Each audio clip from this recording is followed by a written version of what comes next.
Bismillahirrahmanirrahim. Welcome to English 454. This is lecture number 26 and we are discussing Matthew Arnold. In the last lecture we discussed his theory of poetry, what according to him should be the way of criticizing poetry, what according to him was the way of analyzing how good a poetry is. अच्छा, अब अगर आप याद करें तो I have told you कि he believed कि there has to be certain functions associated with poetry. Poetry has very high purposes according to Arnold. ठीक है, it is superior than science, history, philosophy and all other genres of knowledge. तो जब ये सब चीज़ों से superior है, जब it is called the essence of knowledge, when it is called the essence of universal truth and everything like that, जब इसको इतने बड़े-बड़े नाम दिए जाते हैं, जब इससे इतने बड़े-बड़े काम एसोसिएट किए जाते हैं, जब इसके फंक्शन और पर्पसेस को इतना हाई फ्लोन और इतना हाई ब्रो किस्म का मैटर बना दिया जाता है, तो फिर आप एक्सपेक्ट करते हैं नेचुरली कि जो पोइट्री जिसने इतने बड़े-बड़े काम करने हैं, जिसने इतने बड़े-बड़े फंक्शंस परफॉर्म करने हैं, वो पोइट्री जो है it should perform some kind of it should have some kind of standard, because not every poetry can serve the purpose that we expect it to perform. ठीक है, so there has to be a standard of poetry, high excellence होनी चाहिए poetry में. Poetic excellence कैसे हासिल होगी, उसके लिए फिर हमने डिस्कस किया था कि Arnold has a method. He believed कि poetry for a poetry to be excellent according to Aristotle there has to be two things. Number one, there has to be seriousness and there has to be truth. Truth and high seriousness both in matter and in manner. The things have to be serious as far as the subject matter is concerned. They have to be serious as far as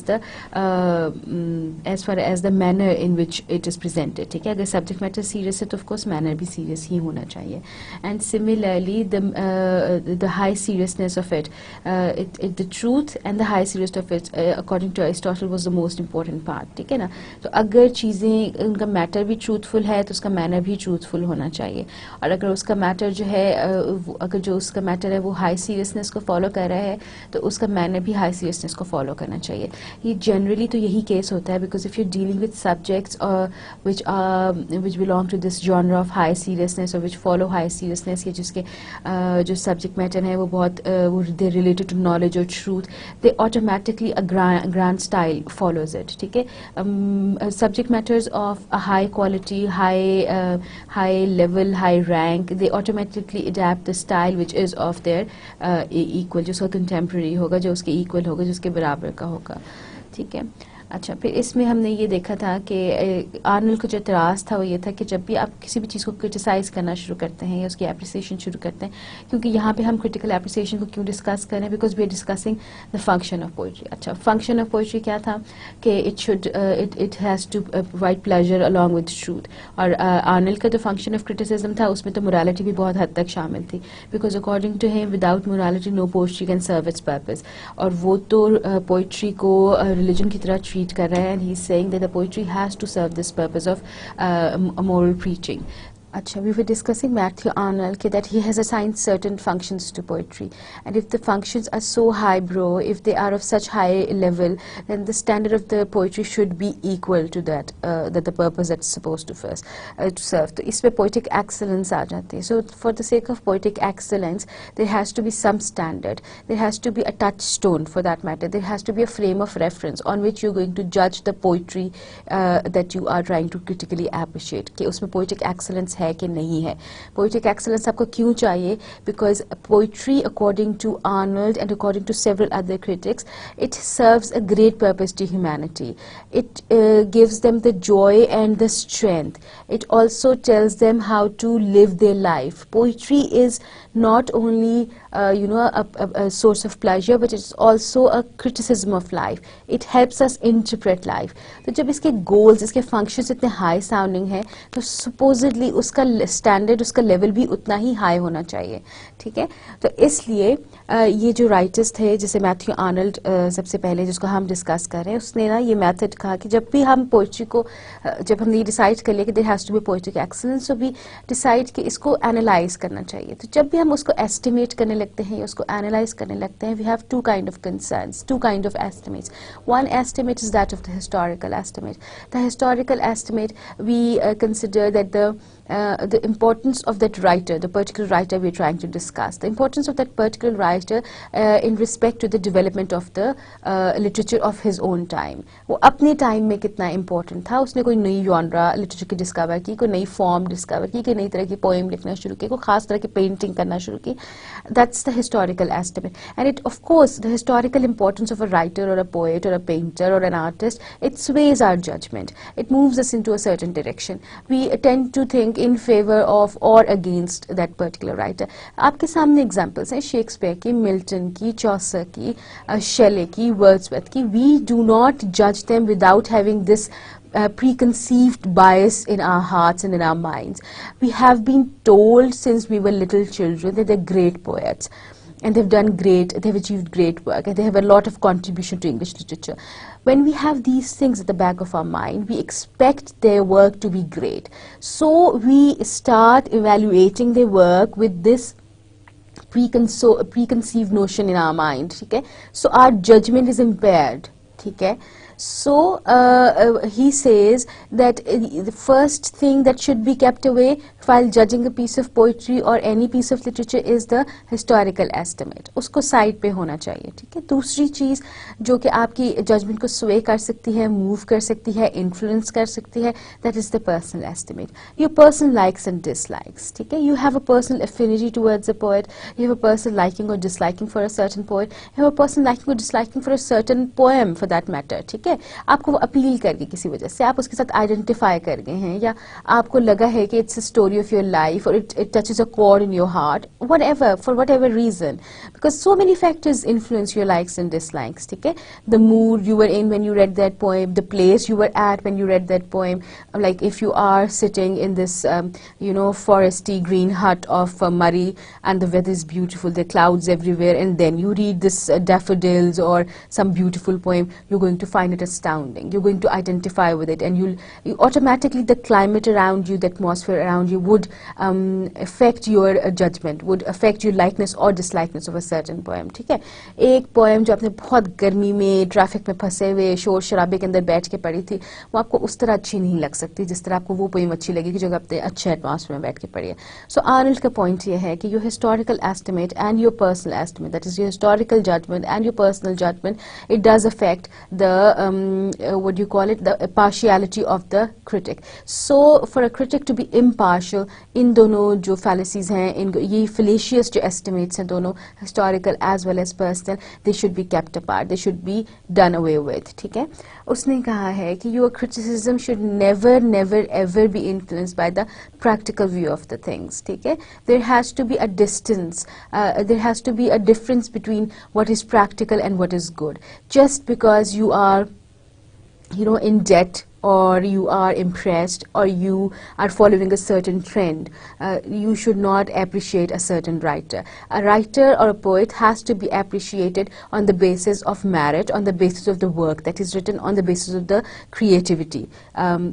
जो उसके ख्याल में ancients का जो खासा थी, जो poetic genius उनमें था, जो साउंडनेस ऑफ क्रिएटिविटी उनके अंदर थी, that is there only when you are keeping things genuine. So for assessing something genuine, you have to stay away from the practical aspects of life. You have to keep away from your likes and dislikes. You have to keep away from how important that thing it is. Financial और ये जो सारे बाकी सारे elements आपकी ज़िंदगी के होते हैं, ज़िंदगी गुजारने के लिए ज़रूरी होते हैं, जो आपके decisions को influence करते हैं, उनसे आपने दूर रहना है। तीसरी चीज़ जो आर्नल्ड कहता है कि you should stay away from is you should adopt is disinterestedness, ठीक है, you have to stay aloof. अब वो disinterestedness ही main point है उसका, और disinterestedness को ही ये further इस तरह describe करता है कि या तो आपको you have to stay away from the practical view of things, and then you have to, you know, assess something not on the basis of historical estimate or its personal estimate, ठीक है. Now let us discuss how he criticized, what was his method of criticizing, and how was it different from the rest of the critic. आपको इतना ज़हन में रखना है कि Arnold is considered to be not a very learned person. People have very strong reservations against him. He's not a scholar, and compared to Dr. Samuel Johnson and S.T. Coleridge, he's considered to be compared to these two, he's considered to be a very, you know, sort of an illiterate person. Unke comparison, he's not a scholar. So he's not a linguist either. His knowledge of classics and his knowledge of other languages, it's not very sound, it's not very deep. And on the basis of that unsound knowledge, of that shallow knowledge that he possesses, he tries to give such profound criticism. He tries. He's never successful, because people do make fun of the fact that he does not know Russian, he does not know French, he does not know German, and still he ventures to criticize books and authors written in these languages. जब तक आपको किसी language का पूरी तरह उसका, when you are not, you know, the master of that particular language, you cannot assess the literature of that language, because आपके लिए तो conversation vernacular में समझना, उस language की intricacies को समझना बहुत ज़रूरी है.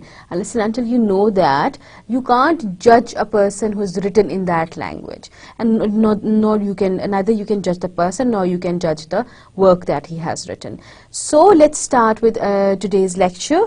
That's Arnold's canon of criticism. जो उसने तोपें चलाई हैं criticism, we were going to discuss those तोपें. अच्छा, Arnold defined criticism as a disinterested endeavor to learn and propagate the best that is known and thought in the world.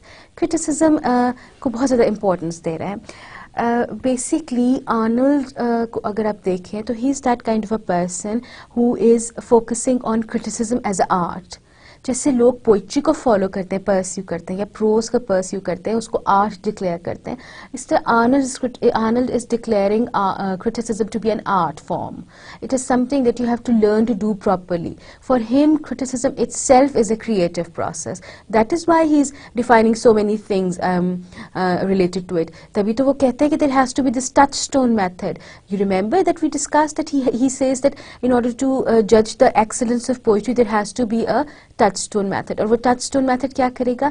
How are you going to devise the touchstone method? You're going to learn lines written by masters. You have to have this resource center with you all the time. You should have those lines and dialogues and stanzas and quotes from the great writers, and whatever piece of poetry or literature that you want to analyze, you're going to compare that piece of literature against the resource center that you have. You're going to have the masters or the great names of literature as the reference point, and whatever new writer comes to you, or that who you want to analyze or appreciate critically, you're going to compare him and his work against the work of the classics or the masters. ठीक है?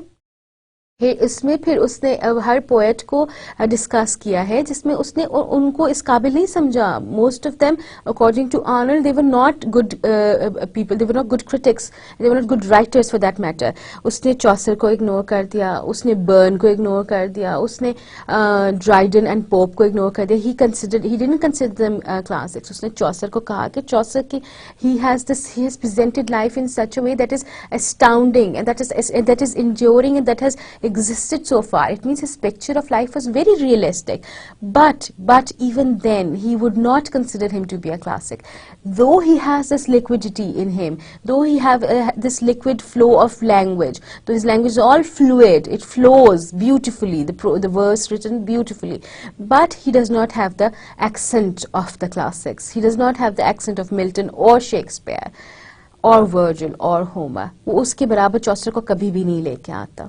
फिर वो कहता है कि I don't believe that Alexander Pope or Dryden they are classics either, because they are the kind of people जिनके पीछे पूरा ज़माना चल रहा था उस वक्त, ठीक है, and they were perfect in their versification. They wrote such perfect verses, completely balanced, completely to the point, very precise, excellent choice of words, but they were verses only. There was very little soul in them. There was little poetry in them. So for this reason, he did not give them the level of a classic, the status of a classic. तो वो basically एक खास उसने level बना लिया, खास standard reference point बनाया है जिन पे वो बाकी चीज़ों के साथ कंपेयर कर रहा है इन राइटर्स को. ये उसका टचस्टोन मेथड कहलाता है. फिर उसने बर्न की बात की, Robert burn who is a Scottish poet, उसको वो थोड़ा बहुत चांस देने के लिए तैयार है, because there was certain times in his poetry where there was this melancholy, there's this passion, and he gives him the credit for that. But he says that it is inconsistent, and because he's inconsistent, that is why he's not a classic either. He's not a great poet. उसमें वो poetic excellence है ही नहीं. इसी तरह finally जो एक बंदा उसके standard पे पूरा उतरता है, that is Thomas Gray. For him, Thomas Gray is the only person who, because he has studied the ancients very deeply, and he has looked at life from their point of view. So that is why automatically somehow he has absorbed their poetic genius or their poetic excellence. He's written poetry the way classics have written. But even though he has written poetry the way classics have written, and Arnold appreciates him, even then he thinks that he is not the strongest of the classics, or he's not even he's one of the frailest of the classics, as he puts it. ठीक है, उसके ख्याल में poetry के अंदर उसने Wordsworth, शेले, Keats, Byron, इन सबको भी कहा कि they're not classics. Why? Because if we compare them on the touchstone method, तो Aristotle ने तो कहा था कि there has to be action in the poetry. There has to be some kind of action for poetry to be excellent and soulful and to be effective. There has to be action. What these romantics are writing, it's solely based on thoughts and emotions and feelings. There's hardly any action. तो सारी चीज़ तो subjective है, उसमें कुछ objective भी नहीं है और उसमें कोई action भी नहीं है. तो touchstone method पे तो most of the time he's criticizing and he's rejecting all these poets as classics. अच्छा, जब वो अपनी क्रिटिसिज्म की बात करता है, जब उसने सबको टचस्टोन मेथड से अंडरस्टैंड कर लिया, तो देन ही सेज कि the basic thing a critic has to be is to be disinterested. A disinterested endeavoured to learn and propagate the best that is known and thought in the world. A criticism, why would you indulge in criticism? Why would you practice this art of criticism? Because you want to learn and you want to understand and you want to know the best that is written and thought in the world. देखिए, ये चीज़ अपने याद रखनी है कि literature में चूँकि जो चीज़ क्रिटिसिज्म के बाद सरवाइव करेगी, जो चीज़ क्रिटिसिज्म जिसको जाने देगा आगे, उस रुकावट से जो वो है, criticism itself is it should be an act as an obstacle, जो कि it should act as a sieve, जिससे फजूल चीज़ें जो है वो छन के बाहर निकल जाए, and only the gold remains. ठीक है, so if you want to practice criticism, art of criticism, you should practice it for the sake of, because you want to know the best that is thought about and the best that is written and the best that is known to the world. दुनिया में जो भी best बात है, जो best piece of knowledge है, the universal truth, the real truth, that in order to know that, in order to know the best, you need to practice this art of criticism. The first principle of criticism, according to Matthew Arnold, is disinterestedness. You have to be disinterested. You have to keep yourself aloof. You have to keep yourself unattached. You have to keep yourself unbiased. You have to keep yourself unprejudiced. You are not interested in the subject matter of the poetry, or the way it was written, or by whom it was written, or the age it was written, and what is your person liking, disliking for the poet or for the poem. या उसका subject matter से आपकी personal liking or disliking कितनी है. Which is to be attained by keeping aloof from what is called the practical view of things. अच्छा, अब आपने ये disinterestedness कैसे attain करनी है? ये disinterestedness आप attain करेंगे by keeping aloof and by staying away from the practical view of things. I've explained it already. The practical view of things is your interest in the practical aspect of life. If you want to relocate from one place to another, you have so many decisions to make. These are the practical decisions. These are the practical view of things. While you're making a decision, you have to weigh a few things. That is how you're going to go there, what is going to be the mode of location, how you're going to transport your luggage or your saman there, how you're going to, where are you going to live there, what is going to be your children's school, where they're going to go to school, and what car are you going to take, if there is a car, if you do you have to sell it, do you have to buy a new car. There's so many things when you have to move from one place to another, you have to think. ठीक है ना?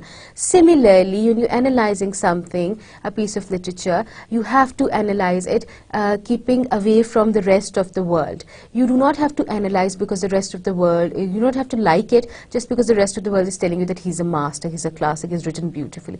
Just because there are, articles written about that writer in the paper every day telling everyone that he's a great writer. Or just because there's so many people telling you that he's a pathetic writer. Just because everyone calls Mintu a pathetic writer, a foolish writer, or, a vulgar writer, you do not have to realize it like that. You do not have to believe it like that. You have to remain disinterested. You have to remain away from the mainstream. You have to keep yourself secluded from the view of the things as they exist in the world. You have to make your own choice. The practical view, so-called, is the view distorted by irrelevant considerations, political, social, or religious.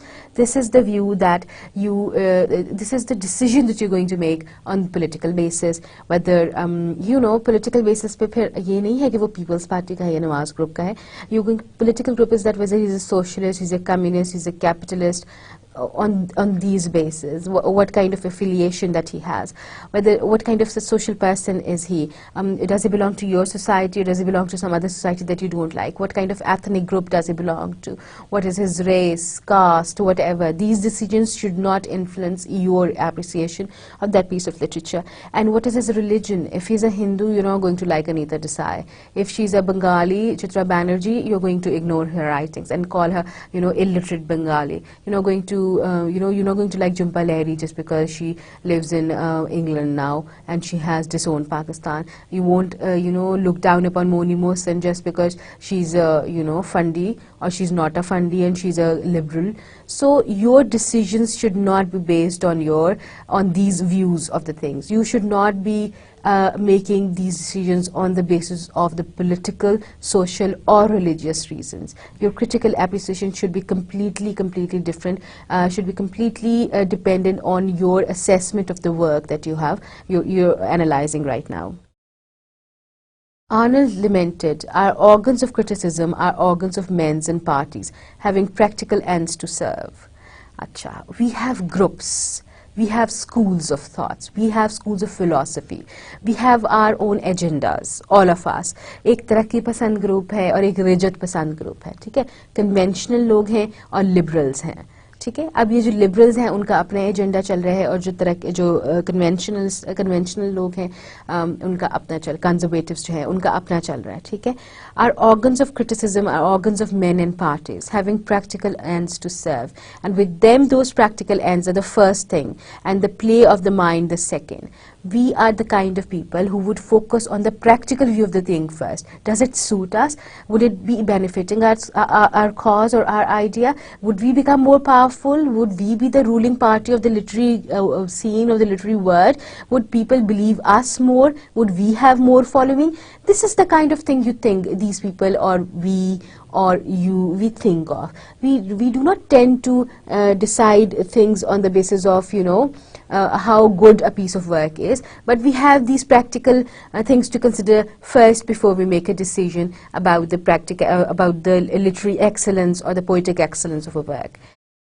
The play of the mind is the second thing. How good it is intellectually, how beautifully written it is, how is it speaking to your mind, how is it influencing your mind, how much your mind, your logic, your reason, your emotion, your feelings are moved by it, how much do you appreciate what is written, instead of who has written it, why he has written it, which school of thought does he belong to. So this is what Arnold thinks, this is why criticism is down the dogs, that is why it is, looked down upon, that is why it's considered to be such a nasty occupation, because people do not remain disinterested. They do not keep themselves separate from the practical view of things. They stick to the practical view of things. So much play of mind as is compatible with the prosecution of those practical end is all that is ended. आपने ये देखना है कि there has to be this practical play of mind. Why? Because the play of mind is necessary for reaching the end that you want. What is the end that you want? You want to judge whether there is this certain poetic excellence in the piece of literature that you're assessing. The standard has to be maintained. It has to be judged. It has to be thought of, because if there's no standard, the purpose जिसके लिए आप ये सारा कुछ कर रहे हैं, जब तक वो ही achieve नहीं होगा, तब तक क्या फायदा है उस poetry का? So जब when you're not playing with your mind, when you're playing, your mind is not being manipulated by whatever is written, and you have other considerations, then the desired end would not be achieved, would never be achieved. The critics must therefore be free from all prejudices. They should be unbiased, completely unprejudiced. He should not favor this or that opinion, this or that form of art. Okay? He should not be conservative, nor he should be a liberal. He should not prefer abstract art over a naturalistic impressionism. So he should not be a person who favors magical realism as compared to stream of consciousness. So he should have an open mind, and he should have wide reading span. He should have read a lot of things. When you have read a lot of things, तो basically तो वो Arnold वाली बात ही हो जाएगी कि जब आपने बहुत ज़्यादा चीज़ें पढ़ी हैं, आपके पास reference point जो है बहुत ज़्यादा है. जब वो ज़्यादा बड़ा reference point होगा तो आपके लिए चीज़ों को समझना, उनको understand करना, उनको दूसरी चीज़ों से compare करना, it would give you width, it would give you scope, it would give you vision. So it is important for a critic to be unprejudiced, and he should be, unbiased completely, not in favor of neither an idea nor a person. He must be the same to all men, without the consideration of their ethnicity, their race, their nationality, their religion, their gender, nothing for that matter. To be self-centered or self-willed is absolutely incompatible with useful criticism. Acha ji, a critic has to be, does not have to be self-centered. He has to be aloof, ठीक है? उसका personal interest involved नहीं होना चाहिए. उसकी अपनी personal thought process, यानी कि what he thinks should not be important. What he should think is important. How he should analyze is important. लेकिन वो खुद क्या personally क्या सोचता है, as a human being, as a reader, वो क्या सोच रहा है इस चीज़ के बारे में? No, he has to have a standard that is outside his personality, a standard that does not influence his thinking process. It should be something outside his body. It should not be something inside his body. जो reference point है, जो standard है, उससे बाहर होना चाहिए. वो एक अलग चीज़ होनी चाहिए जिसको वो practice करेगा, जिससे वो borrow करके rules को action देगा, कोई चीज़ analyze करेगा. It should not be something that he himself wants to say about a piece of literature. He should not be self-willed. मेरी मर्जी मैंने इस राइटर को तबाह बर्बाद कर देना, मैंने इसकी बुक्स को अच्छा रिव्यू नहीं देना. I am not going to make him a good writer. So he should be, it is these two qualities of being self-centered and being self-willed, they're completely incompatible with useful criticism. The true idea of criticism is disinterested objectivity. It has to be objective. Once, the first thing is to be disinterested, to be aloof, not to have any prejudices, not to have any biases. The second is that you have to be objective also. It should not be a big discourse. It should be not be something subjective. You have to be to the point and you have to be precise. You have to have objective, concrete, precise thought in your mind. वो जो भी judgment आपने pass करनी है, it should be objective. The critic should have no strong bent in religion. He should not be a very religious person. He should not be a fundy, because if he's a fundy, he is a fundamentalist, he's going to realize everything on the basis of religion. If he's deeply religious, if he's a religious person as a nature, he's going to analyze everything on the basis of religion. If he has this bent of mind, he will automatically, unconsciously realize things on the basis of morality. If the Bible morality, the Christian morality, or the Muslim morality, or the Jewish morality, it doesn't matter. It's the religion that Arnold is against here, at least. Though he does not practice all these things himself, he is not a very disinterested critic, and he's very religious and moral at the same time. But he claims that a critic should not have this religious bent of thought. No special view in politics. He should not take sides just because he should not be a communist, he should not be a socialist, he should not be a capitalist, he should not be an industrialist, he should be no one. He should be not a humanist and not a realist, nothing. He should be impartial.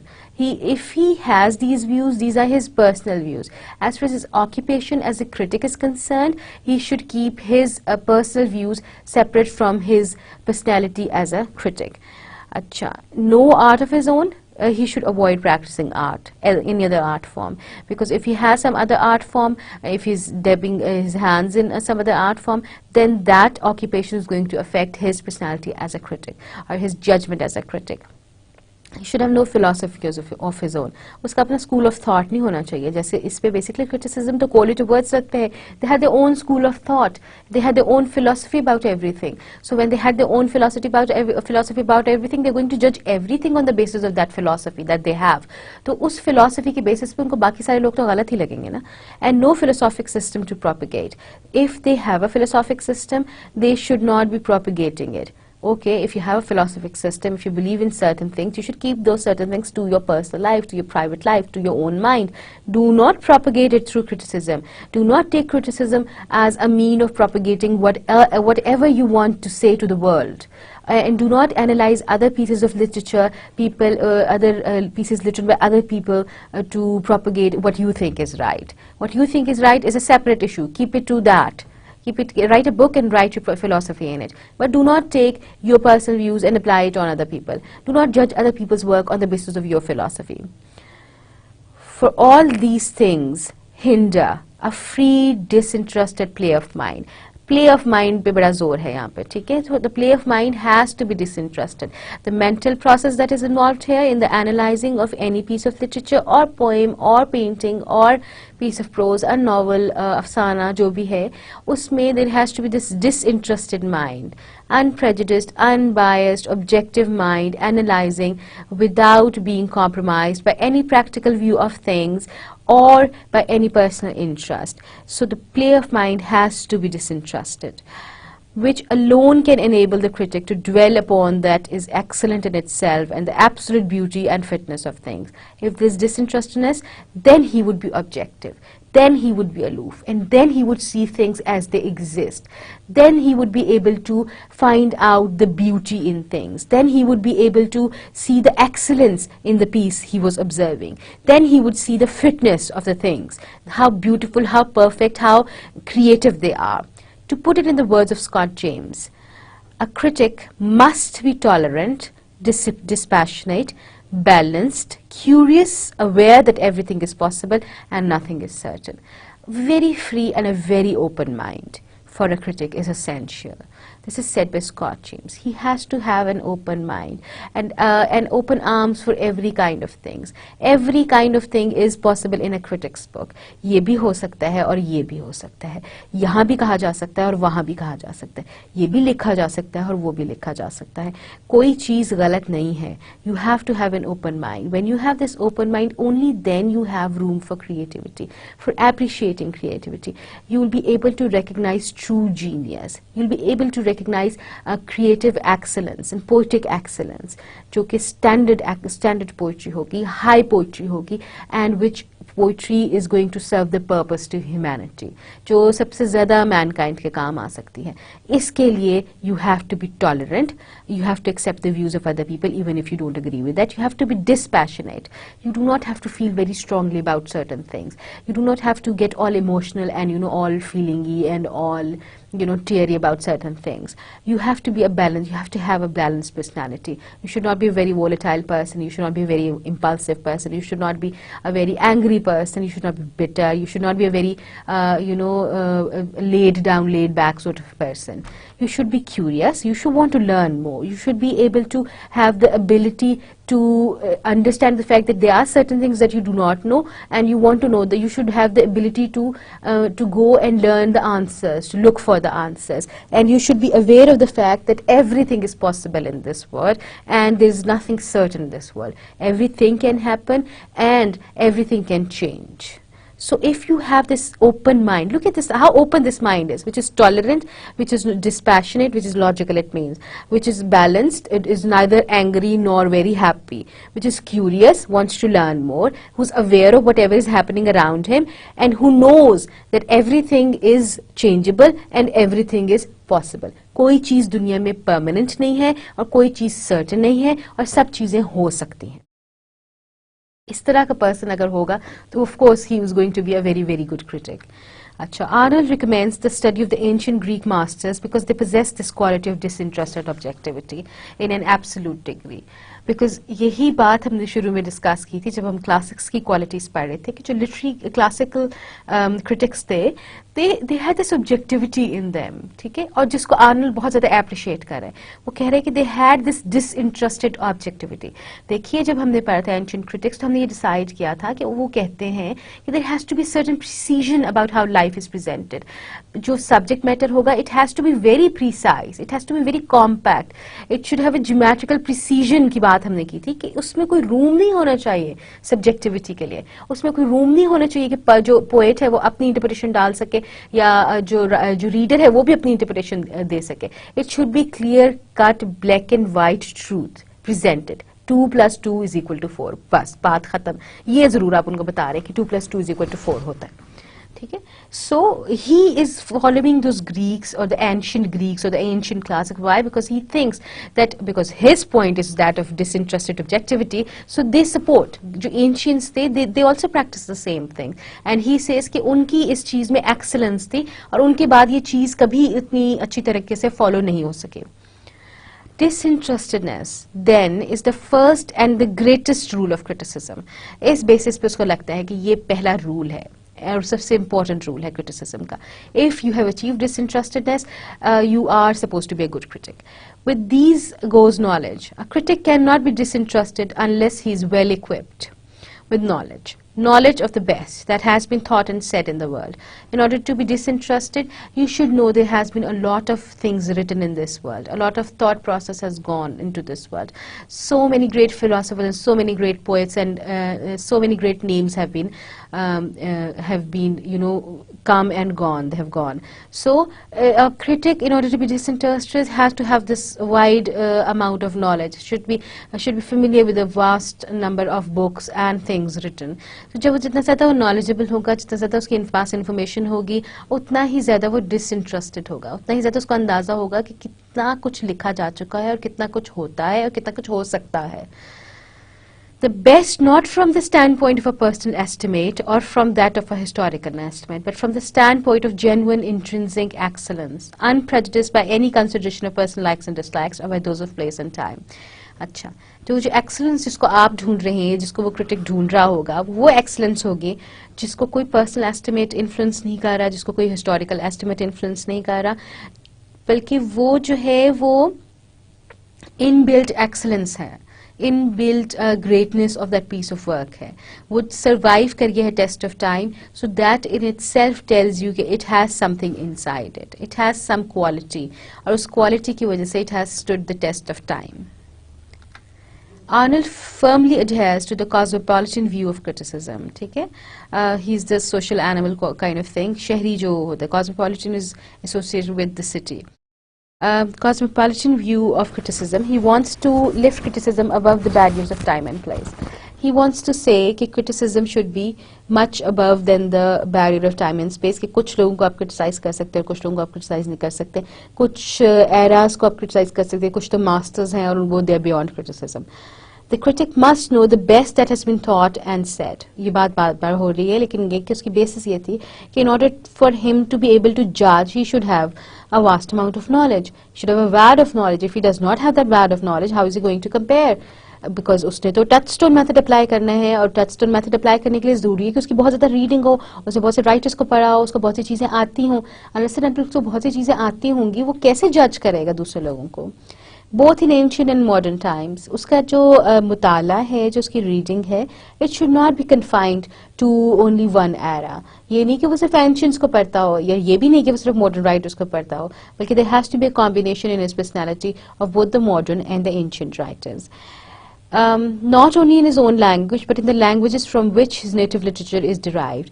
जैसे है ना कि अब classical literature जो है उसकी roots आपको मिलती हैं एंशियंट लिटरेचर में, ग्रीक लिटरेचर में, रोमन लिटरेचर में, इटालियन पोइट्स की बातें जो है वो आप फॉलो करते हैं, आपके पोइट्स क्लासिकल पोइट्स जो हैं, या जैसे इंग्लिश लिटरेचर स्टार्ट हुआ है तो उसके ऊपर नॉर्मन कॉन्क्वेस्ट का इन्फ्लुएंस था, फ्रेंच इन्फ्लुएंस था, या जैसे आपके पास जो जर्मेनिया के रूलर्स आए थे, जर्मेनिया को जो रूल करने एंग्लो सैक्सन्स और ज्यूट्स आए थे, उनका जो फोकलोर थी, जो उनका लिटरेचर था, उसका भी इन्फ्लुएंस इंग्लिश लिटरेचर पे.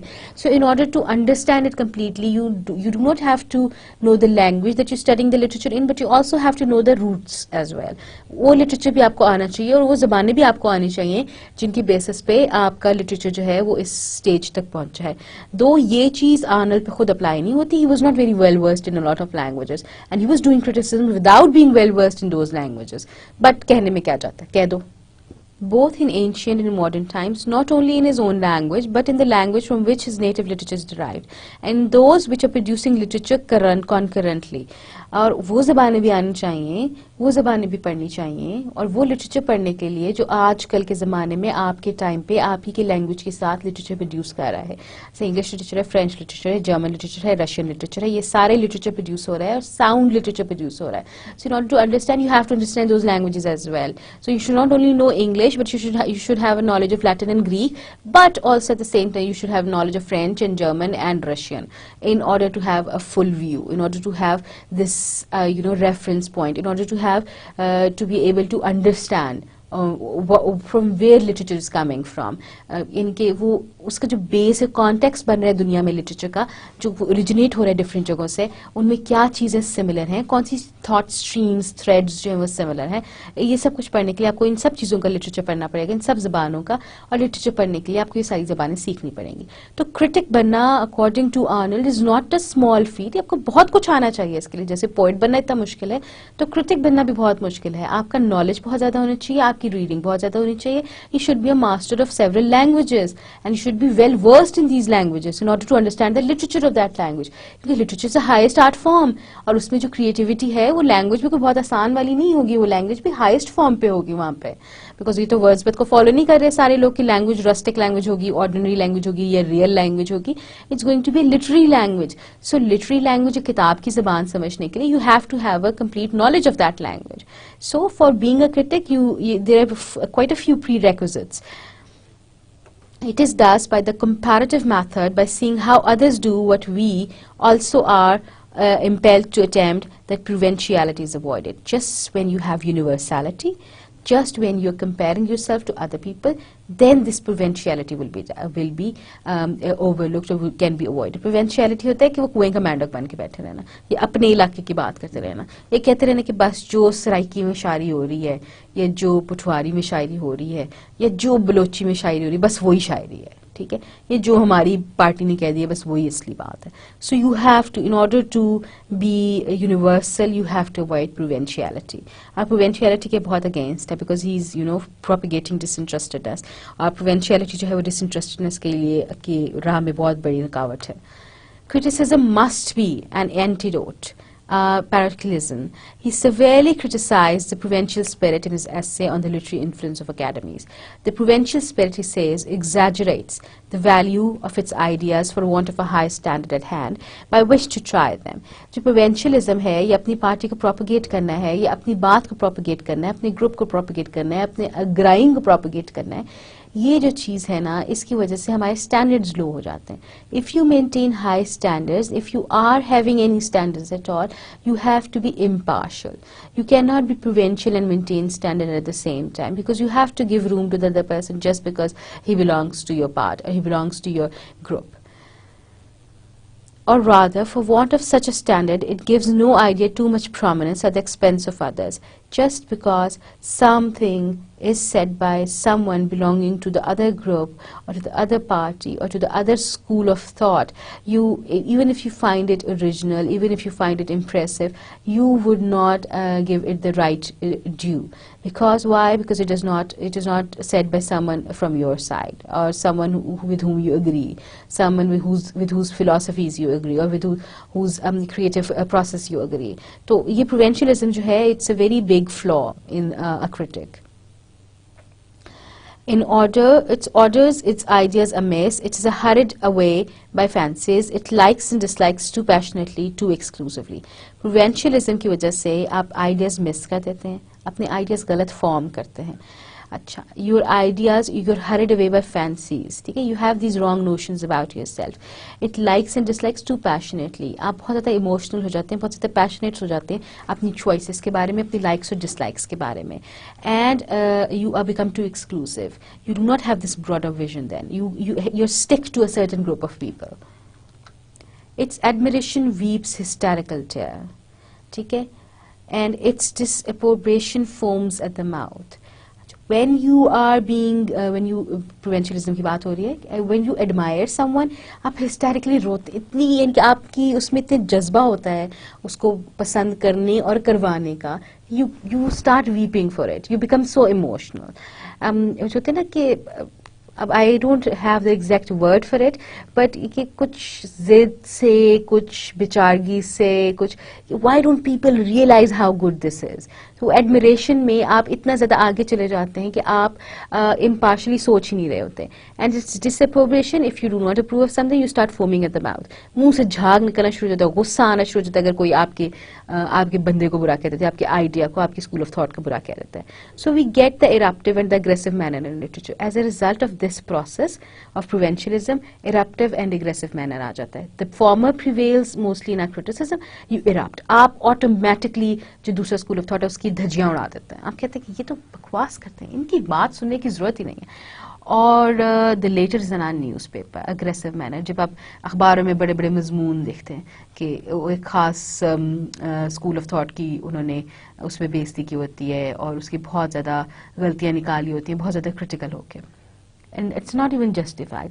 For not having the lucidity of a large and centrally placed intelligence, the provincial spirit has not its graciousness. Because it's not central, because it's not universal, so it does not have the graciousness as well. ठीक है, graciousness होता है वुसअत पसंदी, manners, ये सारी चीज़ें it completely lacks it. It does not persuade. It does not try to convince you.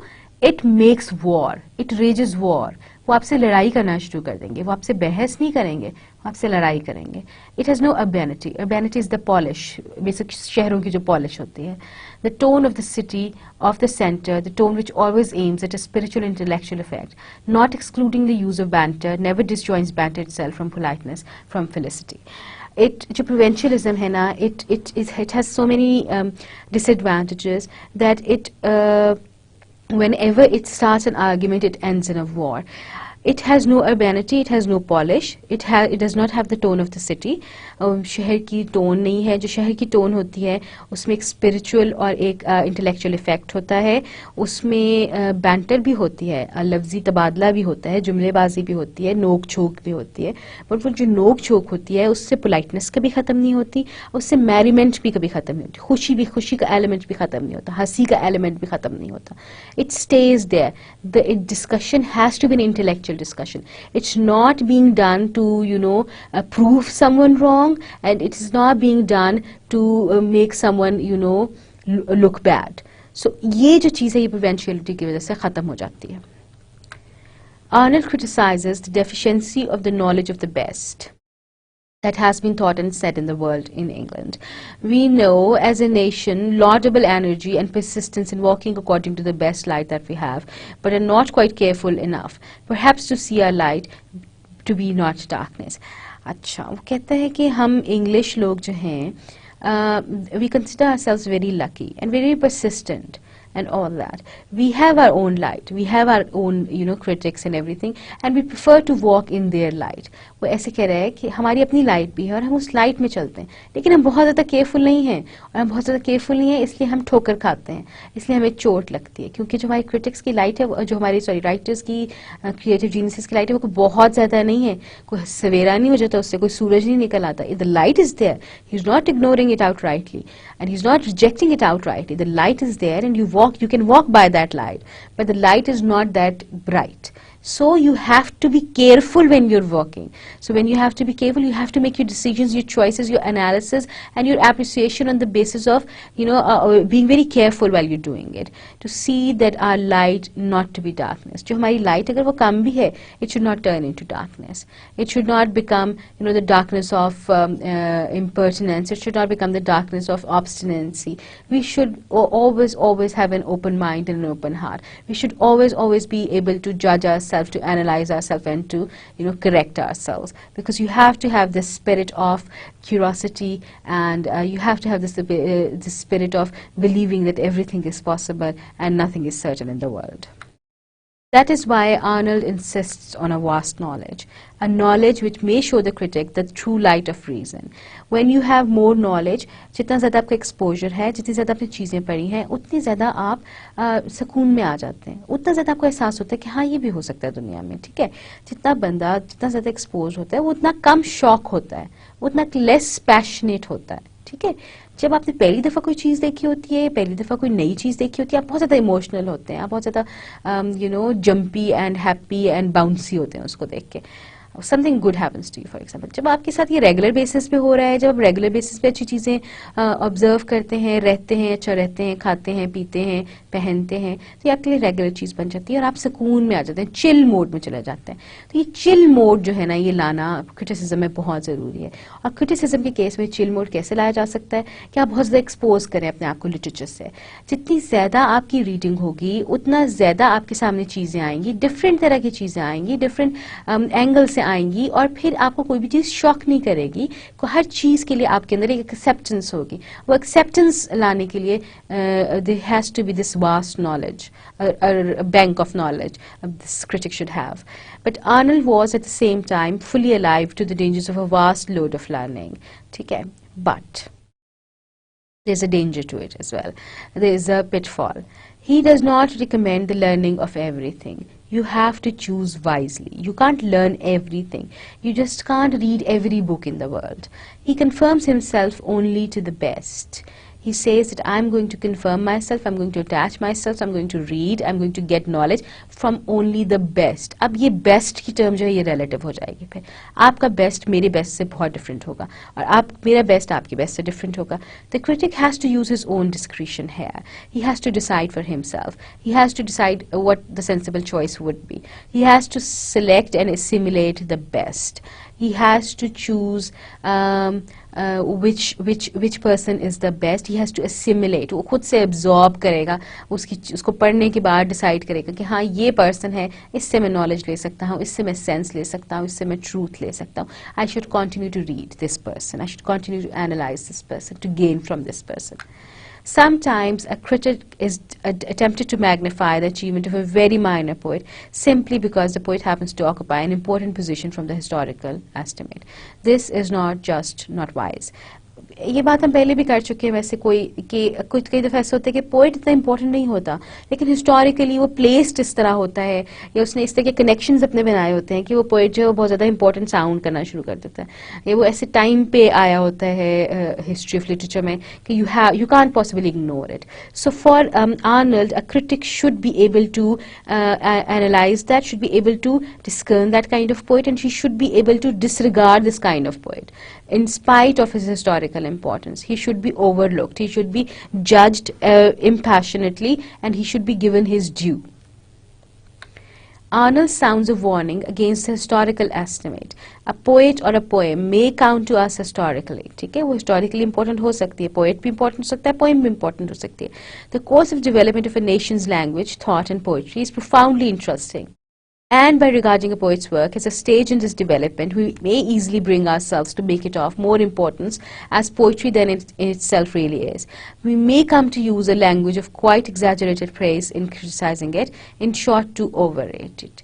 अच्छा जी, Arnold कहता है कि आपने हिस्टोरिकल एस्टिमेट को अवॉइड करना है। आप कम्प्लीटली अवॉइड नहीं कर सकते, क्योंकि कोई भी चीज़ जब लिखी जाती है तो वो एक ख़ास पॉइंट ऑफ टाइम पे होती है, हिस्ट्री ऑफ लिटरेचर में भी, और उस जगह की जहाँ पे वो लिखी जाती है, उस नेशन की हिस्ट्री में भी, उसके लोगों की हिस्ट्री में भी उसके ख़ास इंपॉर्टेंस होती है। आप उसको हटा नहीं सकते हैं। उसकी लैंग्वेज, उसका थॉट प्रोसेस, उसकी पोइट्री जो है वो उस कौम की, उस मुल्क की, उसके लोगों की प्रोग्रेस को, उसके लोगों की मेंटल क्रिएटिव डेवलपमेंट को, स्पिरिचुअल एनहांसमेंट को शो कर रही होती है। You can't disregard it. But by regarding a poet's work as a stage in this development, we may easily bring ourselves to make it of more importance as poetry than in itself really is. जब आप उसको historical context दे देते हैं, उसको खास point of time पे analyse करना शुरू करते हैं, तो आप उसको ज़्यादा इंपॉर्टेंस दे रहे हैं। आप उसको उसकी इंपॉर्टेंस से ज़्यादा इंपॉर्टेंस दे रहे हैं, क्योंकि आप उसमें हिस्ट्री को भी ऐड कर रहे हैं। चूँकि वो हिस्टोरिकली इंपॉर्टेंट थी, हिस्टोरिकली खास टाइम पे थी, जब वो नेशन फॉर एग्जाम्पल राइज कर रही थी, या उसमें कोई अवेयरनेस आ रही थी या कॉन्शियसनेस आ रही थी, तो आप उस पोइट्री को सिर्फ इसलिए इंपॉर्टेंस ज़्यादा कर देते हैं क्योंकि वो उस टाइम की पोइट्री थी। तो इसका ख्याल है कि you have to avoid this trap. You can not make a piece of poetry important just because it was at an important time. You have to use a language of quite exaggerated praise in criticizing it, in short, to overrate it. आपने अगर उसको बहुत ज़्यादा criticise भी कर दिया, अगर आपने बहुत ज़्यादा exaggerated language भी यूज़ की, तो फिर भी आप उसको overrate करेंगे, because it is not that important. The greatest bane of the critic, the greatest hurdle, the greatest problem that the critic has to face, according to Arnold, was, however, all too common tendency to allow private preferences to color or modify dispassionate common sense view of things. He therefore contends against the personal element as well in critical judgment. So, ख्याल है कि जो आपकी personal preferences हैं, वो कहते हैं कि ये सबसे ज़्यादा डेंजरस चीज़ है कि आपकी पर्सनल प्रेफरेंसेस जो हैं of colour, of nation, of things of beauty, they should not rule your poetry, because वो उसको नलिफाई करने का इसको बहुत ज़्यादा है कि वो करना चाहिए। बिकॉज अगर आपको याद हो तो हमने ये डिस्कस किया था शुरू में कि ये basically by heart he was an romantic and he was against the romantics now, and because he had his reasons. So ये जो पर्सनल एस्टिमेट को नलिफाई कर रहा है, ये basically sort of a criticism on the romantics. A poet or poem may count to us on grounds personal to ourselves. Our personal affinities, likings and circumstances have great power to sway our estimate of this and that poet work. We have discussed that poet की जो personal likings और disliking हैं, उसकी personal affinities हैं, उसकी personal choices हैं, उसकी personal circumstances हैं, वो आपकी जो critic की जो है analysis है उसको affect करते हैं. And to make us attach more importance to it as poetry than in itself really possesses, because to us it is or has been of high importance. We have discussed it already कि ये तो basically आपकी personal liking और disliking पे, या जिस condition में, जिस circumstance, जिस state of mind, जिस emotional state में आपने वो चीज़ पढ़ी होती है, उसकी वजह से या किसी और भी reason की वजह से आप उस चीज़ के साथ ज़्यादा importance ऐड कर देते हैं, इतनी ज़्यादा importance ऐड कर देते हैं जिसकी उसको ज़रूरत नहीं होती, जिसकी वो काबिल नहीं होती. Here also we overrate the object of our interest and apply it to a language of praise which is quite exaggerated. यहाँ पे भी जो आप उसकी praise के लिए language use करते हैं वो भी exaggerated language होती है. It's not the language that the piece of poetry deserves. The greatest function of criticism then is to see the object as in itself it really is.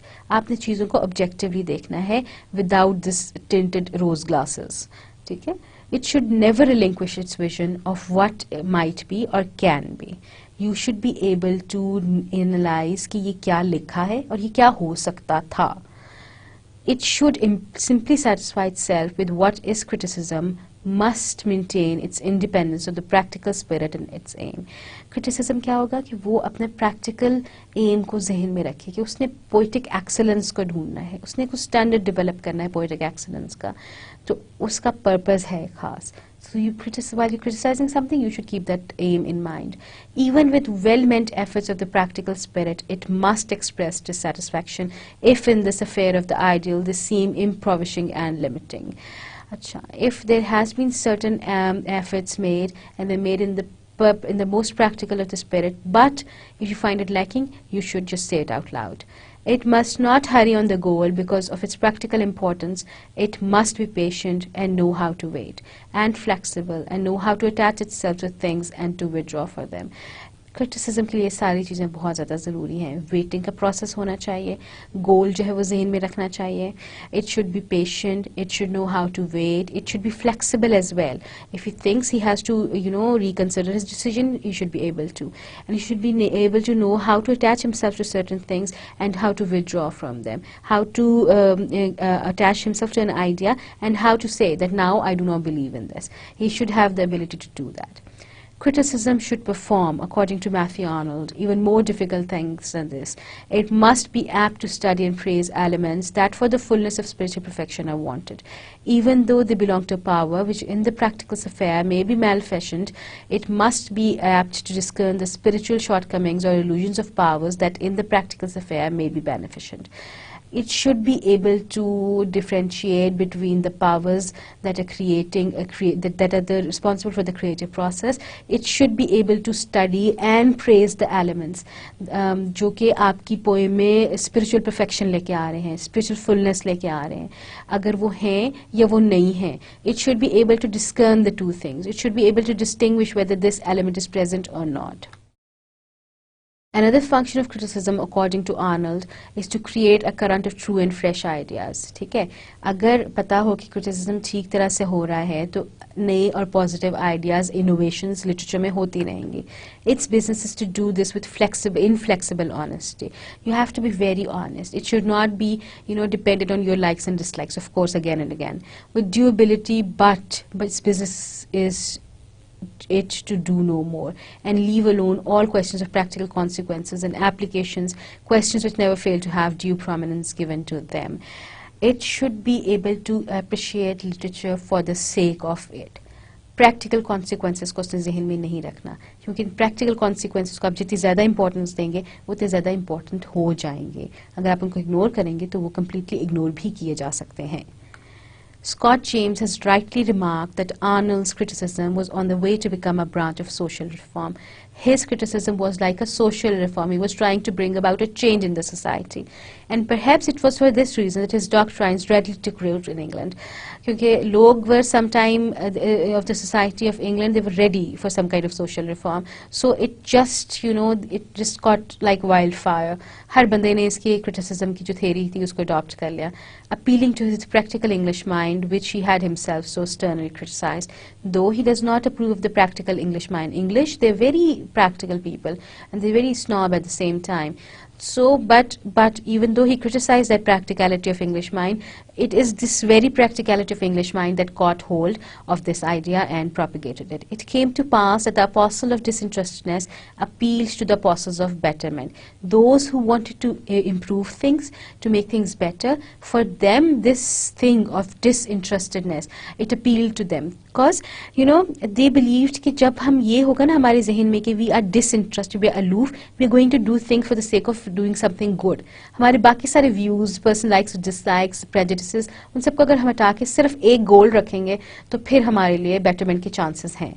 Thus, Arnold gave a new task to criticism to prepare a social atmosphere which will stimulate the artist to make the best that has been written familiar to the public. So, he has been given the credit of creating a society that could create the best of literature. As the chief critical canons of Arnold declares that it is the duty of a critic to develop the attitude of objective detachment or disinterestedness, then he should learn and understand the best that is known in the world. He must see things as they really are. That he should be disinterested, he should have the attitude of objective detachment, and he should learn everything that is available, and he should be able to know what is the best among everything that is available to him. Thus equipped with knowledge and the power of detached objectivity, the critic's second task is to hand on his ideas to others, convert the world to make the best ideas prevail. अब वो अपने ideas लोगों तक पहुंचाएगा जो उसके ख्याल में best ideas थे, फिर उन लोगों को convert करेगा towards the best ideas. और जो बेस्ट आइडियाज़ हैं वो इस तरह कन्वर्ट करेंगे कि only the best ideas would prevail, only they would last, only they would be propagated. His work in this respect is that of a missionary. But thirdly, he is also preparing an atmosphere favorable for the creative genius of the future, promoting a current of ideas, the highest degree animating and nourishing to the creative powers. उसने basically वो atmosphere create किया और उस atmosphere को हम appreciate कर रहे हैं कि उसने वो atmosphere create कर दी जिसमें creativity flourish कर सकती थी.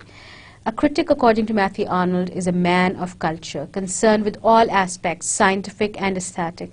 His function as a literary critic is therefore to promote that part of culture which depends upon knowledge of letters. Culture for Arnold is also a moral aspect. It is a study of perfection which moves by force, and not only of the passion for knowledge, but also for moral and social passion for doing good. So a critic has to be a man of culture. He has to be a man of letters. He should have this need to propagate beauty and aesthetic sense, and he should have this ability in him, or this need in him to propagate knowledge. Okay? Culture for him was a moral aspect. It was something related to morality. It was something related to religion. It is a study of perfection which moves by force. If there's morality in the society, it would be the kind of perfection which would move with force. जितनी इसके पीछे जोर लगाएंगे वो उतनी ज़्यादा propagate होगी. Not only by the passion for knowledge, but also moral and social passion for doing good. जितनी ज़्यादा आप literature को, culture को, letters को फैलाएंगे, उतनी ज़्यादा knowledge फैलेगा, और जितना ज़्यादा knowledge फैलेगा, उतनी ही ज़्यादा इंसानों में ये ज़रूरत पैदा होगी कि वो अच्छे काम करें और society को बेहतर बनाएं. So this is about all, and we have one more lecture for Matthew Arnold, in which we are going to discuss his faults and his theory of poetry. That's about it. Thank you.